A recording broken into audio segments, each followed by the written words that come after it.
هاد الشاب اللي في الصورة سميتو بلال مصاب بمرض السرطان ومحتاج لواحد الدواء كيعمل اكتر من 2 مليون، وللاسف هاد الدواء ما كاينش في المغرب، فإلا بغاه خاصو يطلبو من خارج الوطن. والطبيب قال له خاصك ضروري تشري هاد الدواء قبل ما دير عملية زراعة النخاع الشوكي. نت الدواء واخر وقالوا لي دابا ضروري خصك هاد الدواء هادي، وهاد الدواء ما كايناش هنايا وغاليه بزاف. انا ما عنديش باش نشريها وانا كنتكرفص في الدار وكيتكرفصوا معايا العائله ديالي وما كرهتش اللي يعاوني يشري لي هاد الدواء. الله يرحم الوالدين ديالكم، الله تعالى يجازيكم الله يرحم الوالدين ديالكم ما تشوفهم الحالة ديالي، الله يجازيكم بخير. هذا شحال كيسوا السيدي؟ الدواء في فرنسا واخر كيسوا شي 2 مليون، في تركيا واقيلا 1 مليون، ولكن خص هاد القرعات الله يرحم الوالدين ديالكم.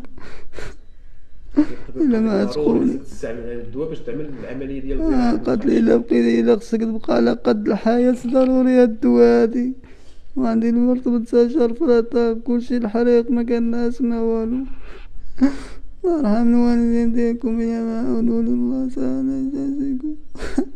وعادات كبيره السيدي، كان عاني بزاف، ما كناكل ما كنش كنشرب، كيشريوني نشرب شي واحد هذيك الفيتامينات كنشربهم وصافي.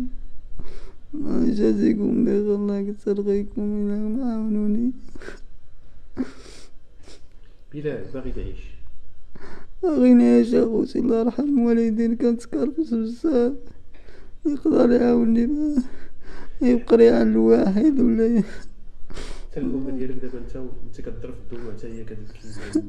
كلشي كيبكي كلشي مكرفس، وما انا ناعس في الدار والمرض كينتشر ما عندي ما انا من الطبيب في شي سبيطار غالي ما عندي فين نمشي وانا ناعس في الدار.